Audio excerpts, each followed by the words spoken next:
This is Optimal Finance Daily, episode 1903. Do What You Hate to Do What You Love by Chris Reining of chrisreining.com. And I'm your host and personal finance enthusiast, Diana Merriam. We're going to get right to today's post as we optimize your life. Do What You Hate to Do What You Love by Chris Reining of chrisreining.com. My sister remodeled her bathroom and put in one of those soaking tubs you see in magazines like Architectural Digest. You picture yourself putting the kids down for bed and then slinking into the perfect bubble bath while you sip a glass of red wine.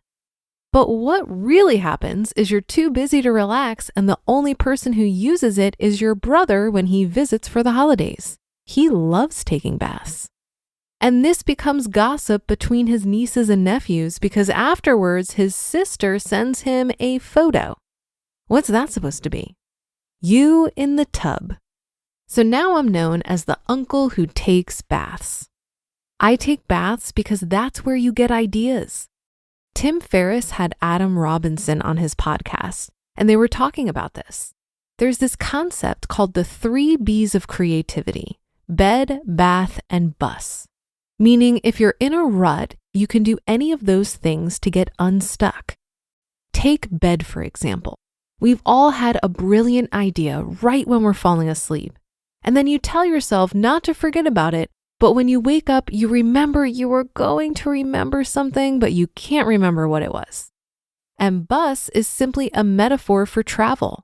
I had the idea for this article while on a walk because I remembered my high school guidance counselor saying, "Do what you love and you'll never work a day in your life." I bet you've got that advice at some point in your life. Maybe you've even given it. But doing what you love is one of the worst pieces of career advice because doing what you love doesn't pay the bills. A job pays the bills. So please don't quit your job to be a yoga teacher. People hate their job and love going to yoga. So logically, it makes sense that if they were a full-time yoga teacher, then they could pay their bills while doing what they love. And I love yoga just like everyone else. There's a studio 2 blocks from here that I've gone to for 6 years. One of the teachers asked me when was I going to sign up for their teacher training. She told me I'd be good at it. I got home and looked at how much it cost. $3,600. Most things people love do have a low barrier to entry. I'm sitting there thinking, why would I spend $3,600 to teach 1 class a week at some god-awful time to make $25? If you do the math, you figure out it takes 3 years to break even. So here's the career advice my guidance counselor should have been saying. Do what you hate to do what you love. This reader gets it. Quote, "I've only recently started taking the savings and FI game seriously.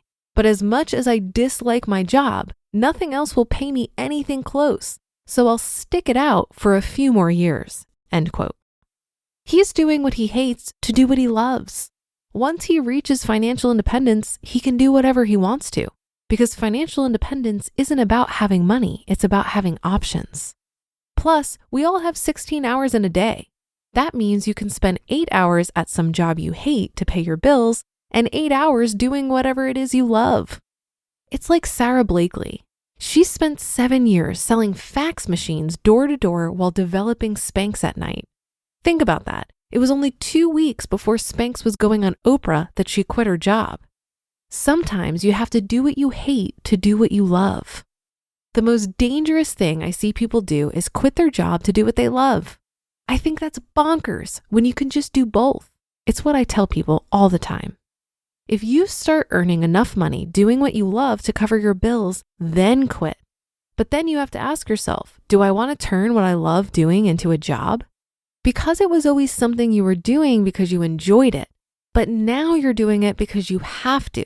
And when you're doing it because you have to, it's a job. This is when you can start the whole cycle over again. Now you're spending 8 hours at a job you hate to pay your bills, and you have 8 hours to work on whatever new thing it is that you love. And that's a great way to structure a life. You just listened to the post titled, Do What You Hate to Do What You Love by Chris Reining of chrisreining.com. This post made me think of a fantastic book by Cal Newport called So Good They Can't Ignore You. I highly recommend it, especially if you're early on in your career.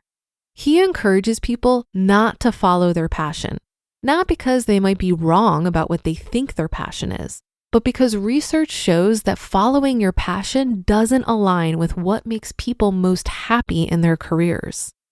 Professional happiness comes from following what you're good at and achieving a level of mastery. You also need to have autonomy over what you work on and how. Working with people you like and trust and having a meaningful impact are also key to getting satisfaction out of your career. Cal also talks about how at a certain point in your career, you can start leveraging career capital to gain more autonomy over your time and your work. This is the route I chose to explore because I realized that one of the key reasons I'm pursuing financial independence is so that I can have full autonomy over my time. So to be able to experience that before I actually reach financial independence felt like a no-brainer to me. And when you have a good level of autonomy over your work and time, consider not trading that in for more money. More money at that point is likely to have very little effect over your quality of life. And that's a wrap for another Thursday show. Have a great rest of your day, and I'll be back tomorrow as usual, where your optimal life awaits.